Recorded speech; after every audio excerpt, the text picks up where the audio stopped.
teachers, they themselves have not been trained what to do, how to treat the children. Yes. Right, sir. We have some breaking news coming in. Former Chief Minister Mayawati has called the incident as heart-wrenching. She posted that the fire incident that occurred, resulting in the death of several people and injuries to many others, is extremely heartbreaking. Such deadly incidents are heart-shattering, and they shatter the hopes of countless families. Mayawati also added that to prevent such tragic events, everyone needs to work together. Merely trading accusations will not suffice. And Samajwadi Party Chief Akhilesh Yadav has condoled the fire incident. He wrote that the government must ensure the best medical care for the injured. This is an extremely tragic incident. There should be an honest investigation into the causes behind it. Those children could have belonged to anyone's family. Preventing such heartbreaking accidents in the future should be our collective endeavor. Siddharth Pratap Singh, my colleague, joins us on the broadcast to talk more about this. Siddharth, अगर आप मेरी आवाज़ सुन पा रहे हैं? Siddharth? All right. Varsha Shahi also joins us on the broadcast. Varsha, अगर आप मेरी आवाज़ सुन पा रहे हैं?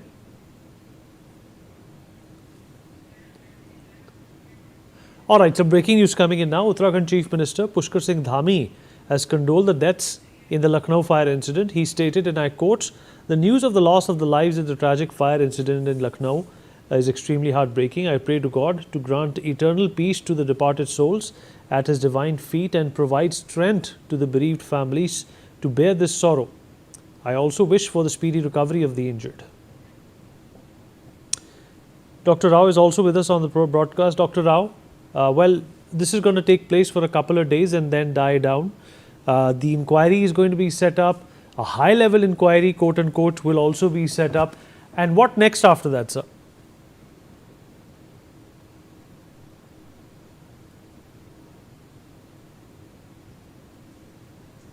So you're muted, sir. These things keep happening, and the same story keeps repeating itself. We keep discussing. Like I mentioned earlier on this show, one, there is no fire exit, no fire plan, no care for safety, and we are like this all over India. It's not just Lucknow or Delhi, it is all over India. One, if you see now that we can see the visuals, this building has no setbacks. It is stuck to the next building. In this state of affairs, you will have no escape routes, no ventilation, no light. I'm sure this doesn't meet any building rules of any of these places. And most building rules in all the tier 1, tier 2, tier 3 cities of India, and this is Lucknow is the capital of UP.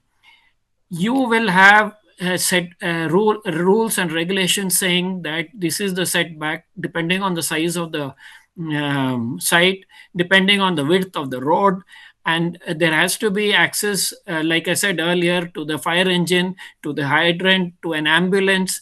None of this will be there in most of these buildings. They will be in crowded areas and they will be stuck to each other. There will be no fire escape. And as we saw in the earlier incidents also, people will be jumping out. If you remember the Delhi incident, the neighbors had brought large cushions and placed it so that people could jump off the window into that. And here you have see people holding on to some what looks like a pipe or a cable and then coming down. Now, this is a sad state of affairs. And whoever gives permission for such buildings to be even occupied, forget coaching classes and hotels and all these kind of commercial enterprises going on. See, the problem with the commercial enterprises, you have the occupancy is very high. If it is just a house, the number of people there will be less. And the number of stories, number of floors of a building is limited by the width of the road to which it is facing. These are all standard building rules. It is not being followed and is not being the municipalities or the corporations which are supposed to look into it are not doing it. There is severe corruption. And now recently our government here in Bangalore has said that you can have 20% extra just by paying a fine. So in short, what does it mean? You can break all the rules, you pay a fine later on, and you are permitted.